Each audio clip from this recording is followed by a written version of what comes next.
Hello and welcome. My name is Kate Marand. I'm a program manager at the DC Department of Small and Local Business Development for the Innovation and Equitable Development Division. Today we are doing a drop-in question and answer session for the Just Cannabusiness Medical Cultivators Grant of 2024. This session is being recorded. There is no specific agenda, but anyone who is interested in the grant is welcome to ask questions throughout, whether they would like to drop those into the chat or if they would like to be unmuted and ask a question. So I'm actually just going to pause and see if anyone wants to unmute. I'll also send requests to unmute just so folks can see that, and available for questions.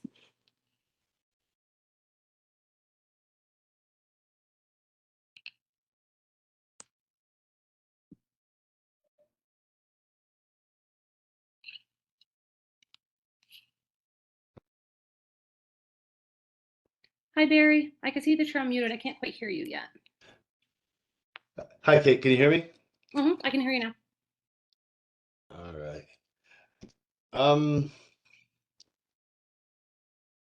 I guess the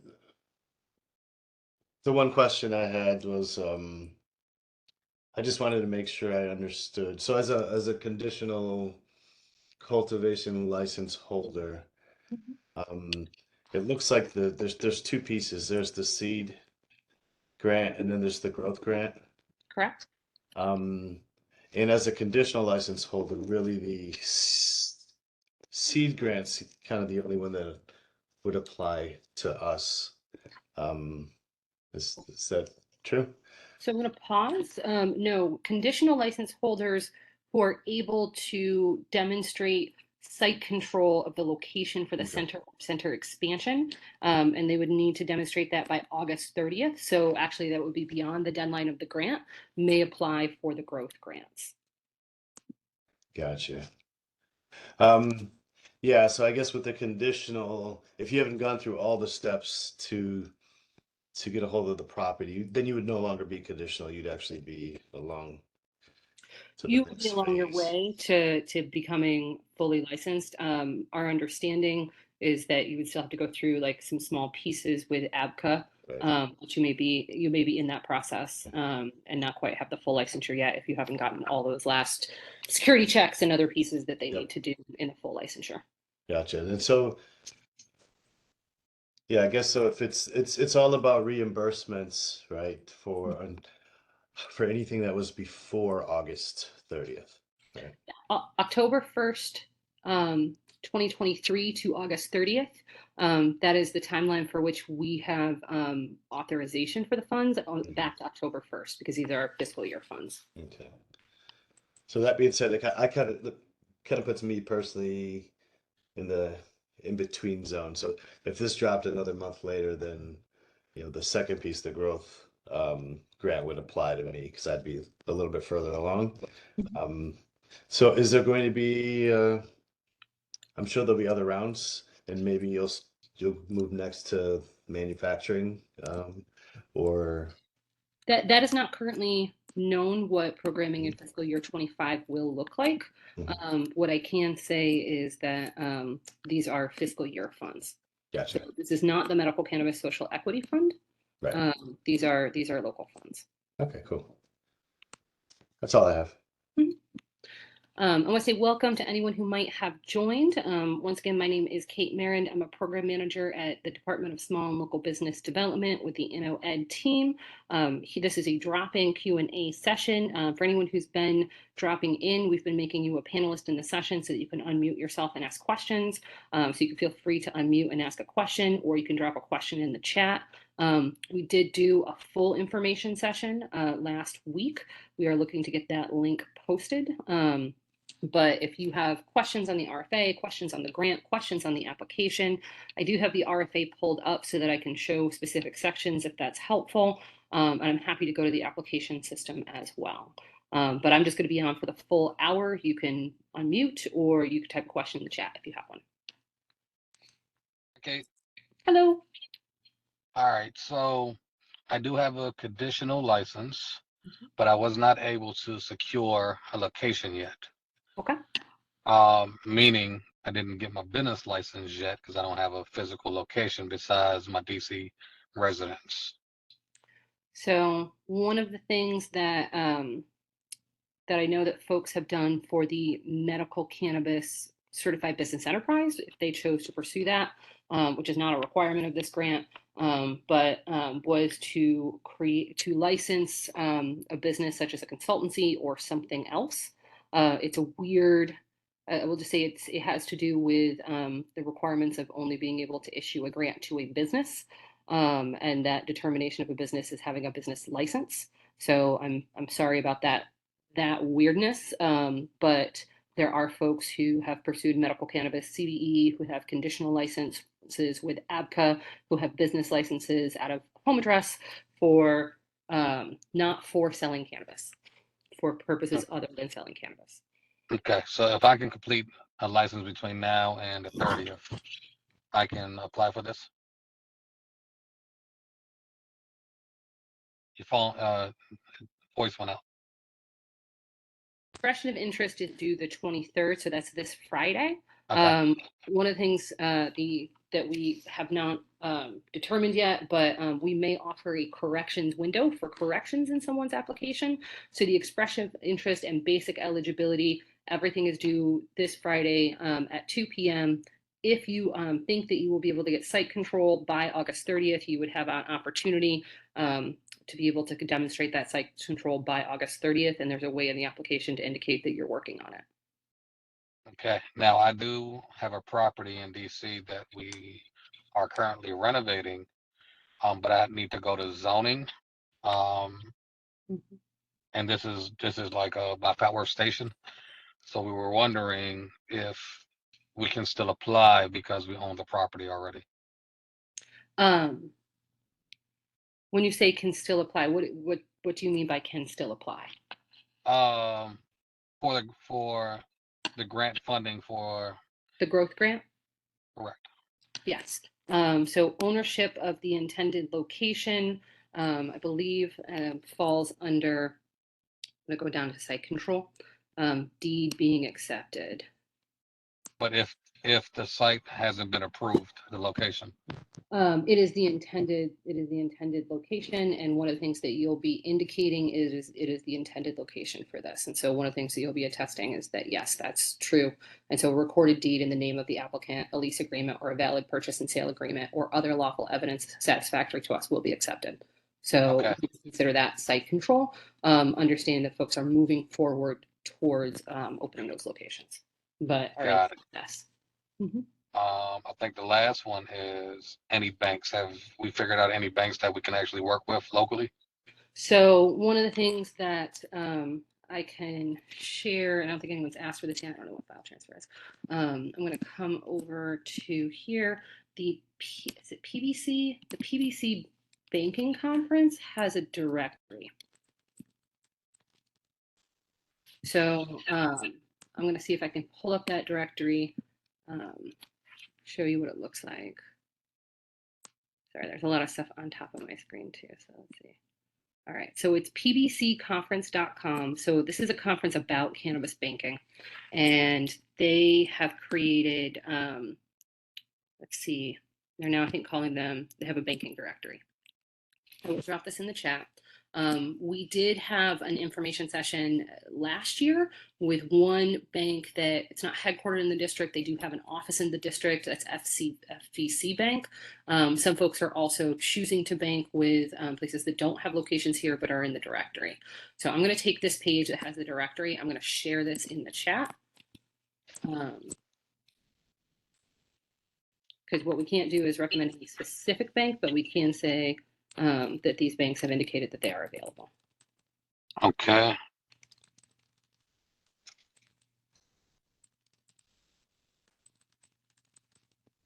We do know, we'll say things are always changing in sort of the cannabis ecosystem and space. The last understanding that we had regarding cannabis banking is that it typically does come with fees once your business is plant touching. But what you may be able to have a conversation with bankers about is having those fees only turn on once you are actually in the metric system, once you actually have cannabis that the business is taking possession of. And so looking at what that transition would look like. So first you just have a bank account, and then it becomes a cannabis bank account when your business transitions into having becoming a plant touching business. Okay, and then I think my final one is, I believe a license holder has already closed their facilities and looking to sell their facility. Mm-hmm. Would we be able to purchase that being a conditional license holder? To purchase the license or to purchase the building? Building, license, operations. Be a question of for ABCA for what you're allowed to do under the cannabis regulations themselves. In terms of what is reimbursable under this grant, let me come down and go to the allowable costs. So under allowable costs, which is on page, let's see, what page is that? Page 10 of the RFA. Those types of things are contemplated under allowable costs. These are the same allowable costs as these funds are coming from a different source. So any costs associated with acquiring or maintaining a medical cannabis, sorry, I have windows, facility, building purchase, construction, renovations, and expansions, startup capital and funds to purchase an existing business. So if any of those purchases went through before August 30th, which is sort of the last deadline, then those would be reimbursable under the grant. Now, what I will say is for the seed grant, that is $2,000, that is automatic. For the growth grant, that is a competitive grant opportunity between $5,000 and $50,000. Okay. And part of the reason that I'm mentioning that, we never encourage folks to spend grant funds before they have been awarded them. So Absolutely. Okay. I think that was my final. Okay. All right. Thank you. Thank you.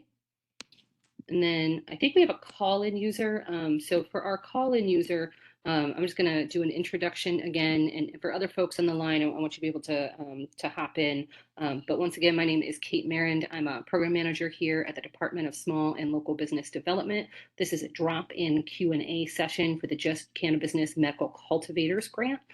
We do not have set agenda. We're just walking through questions as folks have them. So for our call-in user, I'm going to send you a request to unmute. There may be other folks who also unmute as well, but I just want you to know that we see that you're here. And any questions from other folks?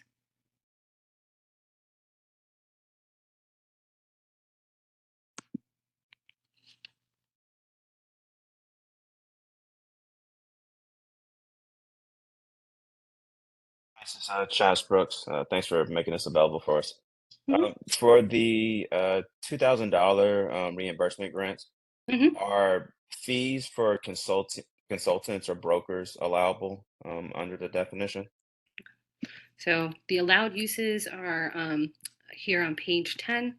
And so application and licensing fees related to starting up or maintaining a medical cannabis facility, internships and apprenticeships, and local hiring, education expenses of staff and managers. Looking down, here it is, number 8. Employment of specialized accounting, agricultural, architectural, child safety, legal, health and safety, marketing, manufacturing, security, or tax consulting services.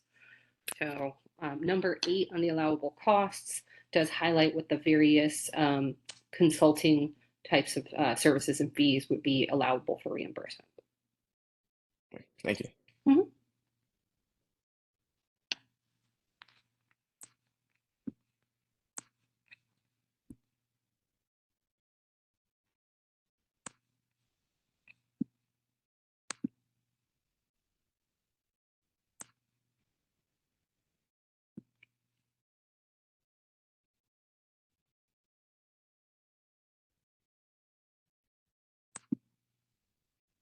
Once again, for our call-in user, I have been sending a request to unmute. You may not have any questions, but just sharing that in case you didn't see that request come through.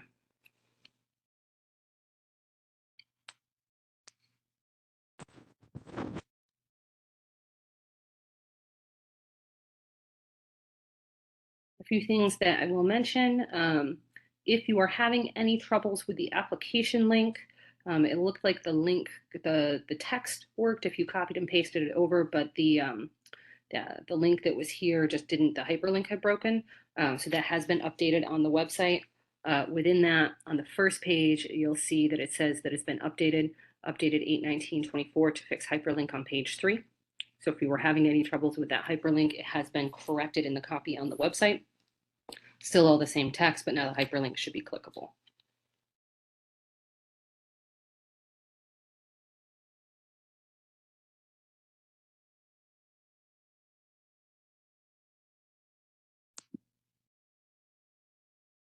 And so once again, I don't have a specific agenda for today.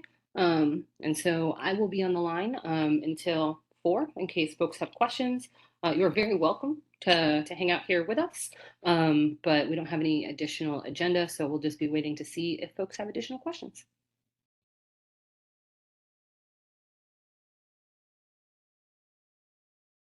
There will be one more Q&A session. Look at my calendars. I think that's coming up on Wednesday, but let me verify that. It might be Thursday. That'll be this Thursday at 11 a.m. And so we'll have one more Q&A session. You can also always feel free to email us questions at inno.ed@dc.gov. You can drop that in the chat. That is the official email address of record for the grant. And so if you have questions, we ask that you either email them there or that you drop it in one of these sessions and ask the questions here. That way you get the correct answer. That way you get a timely response. So we recommend please do not reach out in other ways. You might not get the correct answer or a timely response. We want to make sure you get that correct information. So we want to make sure that you're actually talking to someone in the division that is supporting the grant.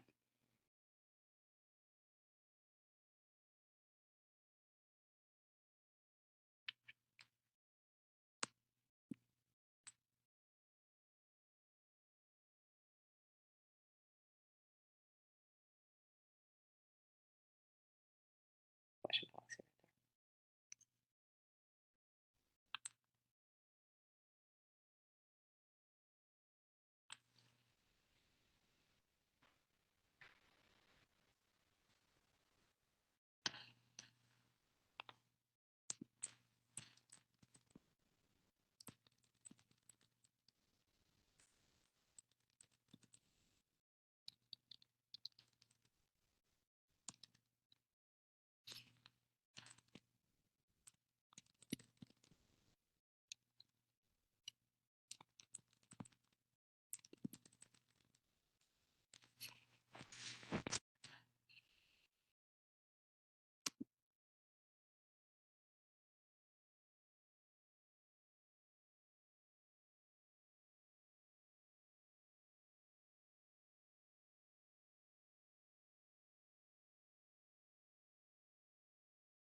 See, we still have a couple of folks on the line.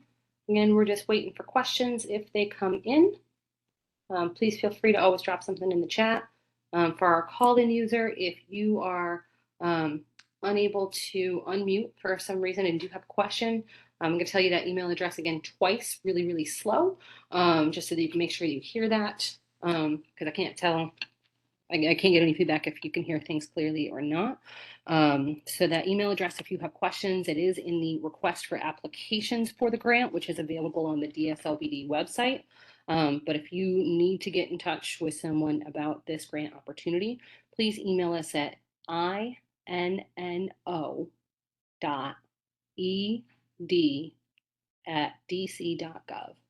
I'll say it once again. So that email address, if you have questions on the grant, it is inno.ed or inno.ed dc.gov.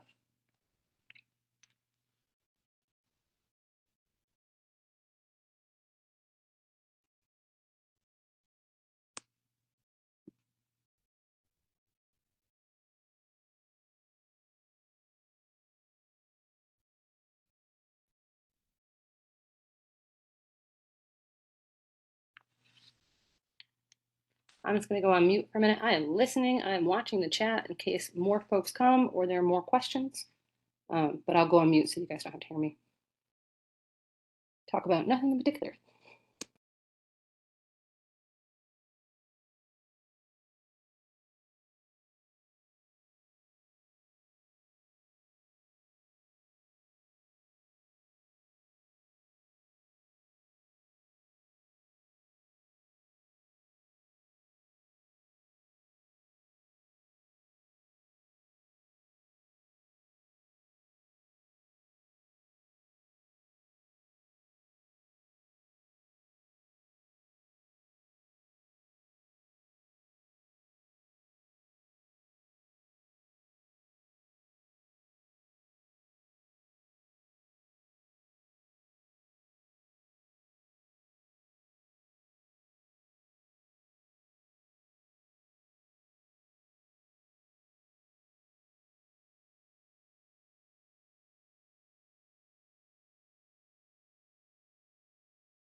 I'm also going to pause our recording. I'm not going to stop it, but I'm going to pause it. If there are questions or things come up, I am going to start the recording again before answering, but that way we don't have, if someone watches this later, there's not a lot of just empty air.